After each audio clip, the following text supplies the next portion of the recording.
Ok, pour cette vidéo donc, nous allons explorer les données SIG, principalement les données vecteurs. Je l'ai rappelé au début de la vidéo introduction, les données vecteurs sont constituées des points, des lignes et des polygones. Et chacune de ces, chacun ou bien chacune, que ce soit par exemple un vecteur, une ligne ou bien un polygone, est constitué d'une base de données en arrière-plan. C'est ça les systèmes d'information géographique. C'est-à-dire, l'image que vous verrez recèle une base de données en arrière-plan. Pour cette vidéo, donc, je vais créer une ligne, un polygone et un point. Pour ce faire, je vais utiliser une carte de base que je vais redessiner, c'est-à-dire faire une numérisation. Et je vais donc appeler ma carte de base. Je vais le faire de deux façons différentes pour que vous ayez des astuces, plus d'astuces sur comment utiliser QGIS. Je peux, par exemple, je vais utiliser une carte géologique. Je peux juste tirer la carte et déposer. QGIS charge. OK. Là, la carte est là. Là, j'ai utilisé le menu explorateur. Je peux fermer et je peux supprimer facilement la carte. OK. Je vais donc le faire en utilisant l'option de cliquer maintenir et jeter. Je clique, je maintiens et je jette dans QGIS. Très rapide, très efficace pour tout type d'extension reconnue par QGIS. Ok, qu'est-ce que je fais donc? Je vais zoomer sur une zone du Cameroun. C'est une carte camerounaise. Disons ici. Ok. Je vais donc m'amuser à créer un polygone qui est cette zone C2. Bon, en réalité, c'est une information métamorphique. Il s'agit des nièces. Bon, dans ce cas, nous n'allons pas être dans le contexte géologique. Nous allons juste dire que C2, c'est une zone simple, disons le campus universitaire. Puisqu'à Soi, il y a un campus universitaire. Chez nous, Yaoundé, il y a un campus universitaire à Soi. Je vais aussi créer la route et je vais créer le point. Pour ce faire donc, je viens dans couche, créer une couche, ou bien couche, oui, créer une couche, nouvelle couche, Shapefile. Ou bien quand vous serez plus habitué au logiciel, il y a le raccourci ici, nouvelle couche Shapefile. Mais je préfère vous montrer la façon standard. Je vais aller dans parcourir, je choisis toujours projet QGIS, je crée un nouveau dossier que je vais appeler couche avec S, elles seront nombreuses. La première couche que je vais créer, ce sera une zone. Et l'extension, c'est bien le shapefile. Ok. La machine enregistre. Système, codage, vous laissez par défaut, codage, système, type de géométrie, très important. Je choisis donc puisque je commence par les points, donc point. Division supplémentaire, bon, ok, système de coordonnées, vous vérifiez bien que c'est en WGS84. Si vous n'avez pas de spécificité particulière, vous laissez en WGS84. Nouveau champ donc, le nouveau champ, cette zone consiste à créer la base de données relative à la couche. Je veux donc attribuer comme nouveau champ pour ma base de données le nom, c'est-à-dire le nom de la localité ou bien le nom attribué qu'on va attribuer au point. Type, il s'agira de données texte. Largeur, vous laissez par défaut. OK. Le nom est ajouté ici dans les des champs identifiants. Vous pouvez créer plusieurs. Je peux aussi créer par exemple une population. Un exemple. La population. Donner nombre entier. Par exemple. OK. Vous pouvez en créer plusieurs. Je clique donc sur OK. Là, ma zone est créée. Je fais de la même façon. Je crée je crée aussi la route. Enregistrer. Système toujours. Laissez par défaut système, type de géométrie, polyligne. Je vais créer nom aussi, ou bien type de route. Il y a des nationales, des autoroutes et consorts données texte. Ajouter. Ok. Je vais aussi créer. Bon, créer un polygone.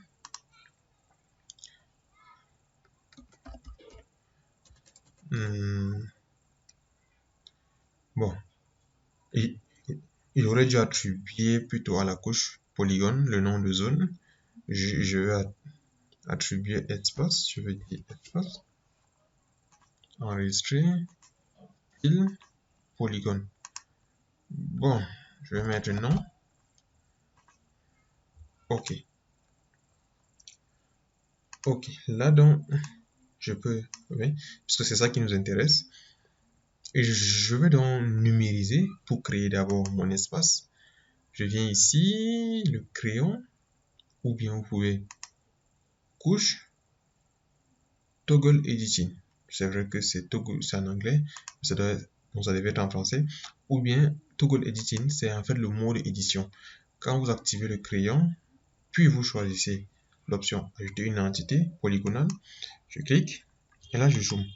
Et là, vous pouvez donc dessiner les pourtours de votre entité. Vous utilisez la molette maintenue pour tirer la carte.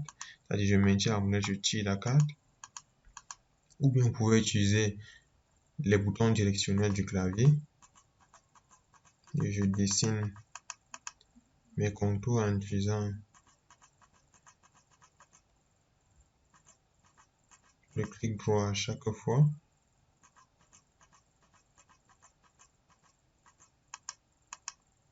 Ok, je fais un clic droit. On me demande de remplir ma base de données. ID sera attribué par défaut. Ne vous inquiétez pas. Le nom donc, je vais l'attribuer Université de soi.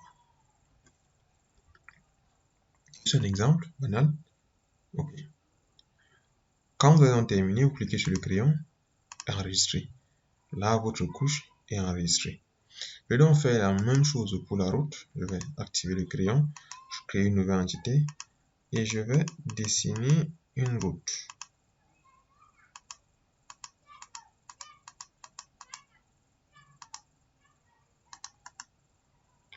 Type, je vais l'appeler national numéro 1, par exemple, c'est-à-dire sur national, et j'enregistre. Pour la localité, je vais aussi activer le crayon et je crée donc une localité ici et je vais l'appeler SOA et la population je vais dire 15 000 ans. Ok, là donc c'est créé. On peut donc, avant je peux décocher d'abord la carte. Ok, voilà donc notre création très rapidement. Je vais donc ouvrir la base de données derrière chaque élément.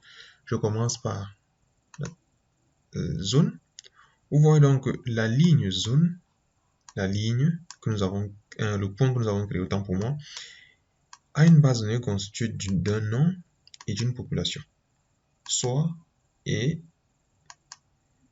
population 15 000 ans. Très simple. Ok.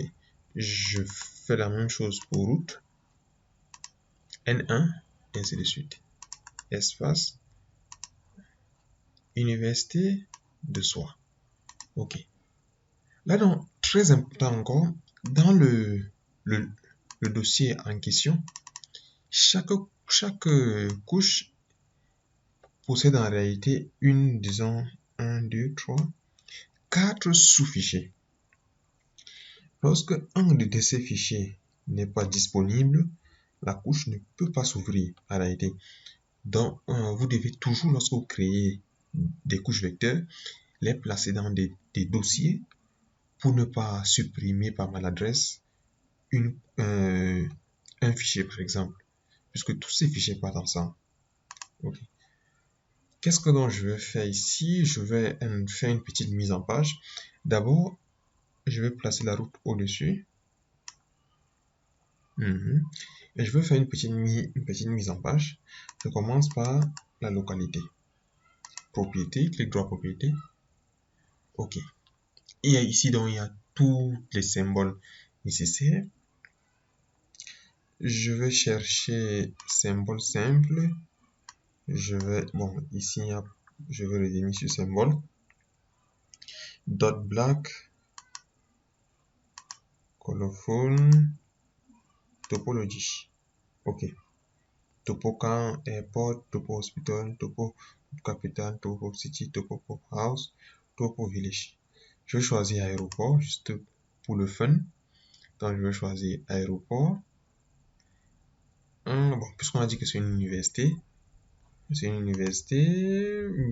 tous les symboles.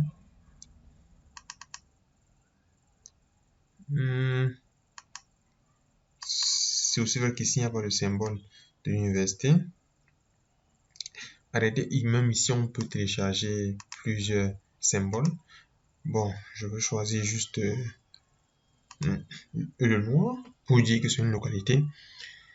Et je vais ici, étiquette, dire étiquette simple. Je vais demander à la machine de m'étiqueter avec l'identifiant, avec le champ nom pour afficher le nom. Et je vais augmenter la taille. Je réduis un peu la fenêtre et j'applique. Je peux voir. C'est vrai que le point est assez volumineux. Je veux réduire. Ici, c'est très simple. Vous pouvez juste explorer vous-même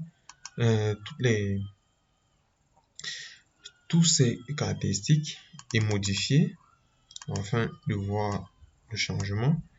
Par exemple, le tampon. Si on affiche un tampon, vous voyez, c'est plus joli. Il y a un fond blanc.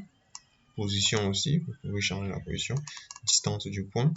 Si vous avez plusieurs trucs, distance du point ou bien autour du point, décalé par rapport au point, ou bien cartographique. Ça dépend de vous. Bon, je veux rester autour du point, appliquer avec une distance de 1, disons 0,9. OK. Là, c'est donc bon pour le point, simplement. Et j'attaque l'espace non. Propriété. Je commence d'abord par la symbologie, remplissage. Remplissage simple.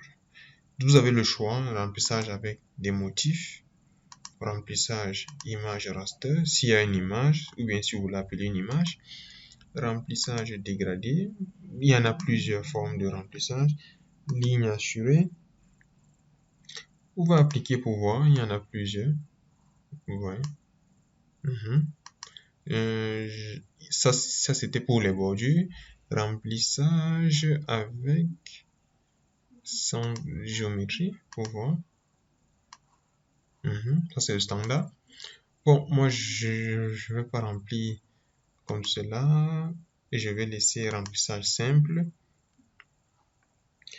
et je vais choisir ce que je veux utiliser.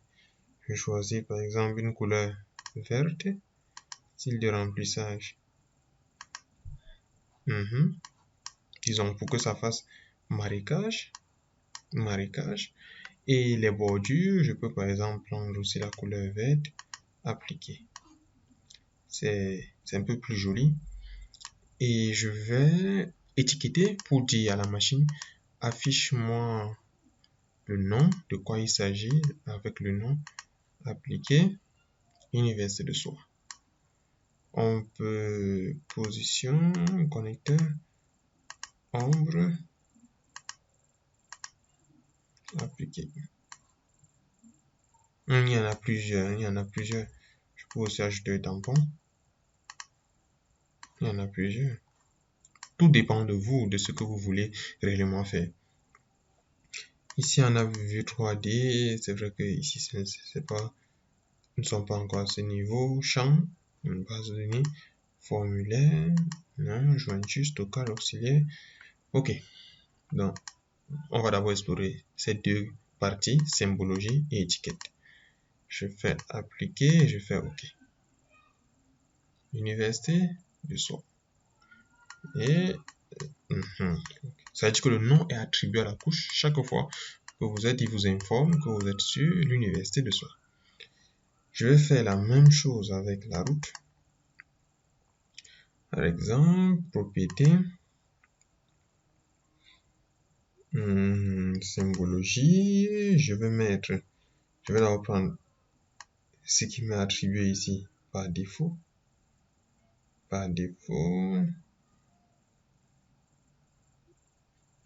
Topo, main route. J'applique. C'est-à-dire, c'est comme dans les bases de données Google en ligne. Je vais encore réduire la police.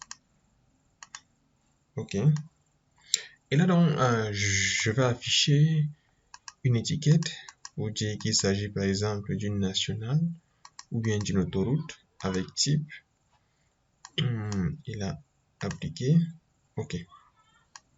Là encore, c'est pas bien beau. Un tampon, je vais activer un tampon. On peut réduire la transparence. Non, la police, oui. Formatage, tampon, masque, arrière-plan. On va laisser rendu, position. Ici, on va plutôt incurver, c'est-à-dire, on va voir, et pas de répétition, ancrage de l'étiquette, obstacle, non. Ok, bon, on va laisser ici, on va juste mettre un parallèle simple. On va dire sur la ligne, par-dessus de la ligne, pour que ça ait l'air, oui, d'une route. Ok. Alors, c'est très rapide et très fluide. Vraiment, puis c'est très rapide et très fluide. Là, donc, vous avez votre première création d'un polygone, d'un point, excusez-moi, et d'une ligne. Très rapidement sur QGIS. Ok, donc, rendez-vous dans la prochaine vidéo pour savoir encore plus sur les vecteurs.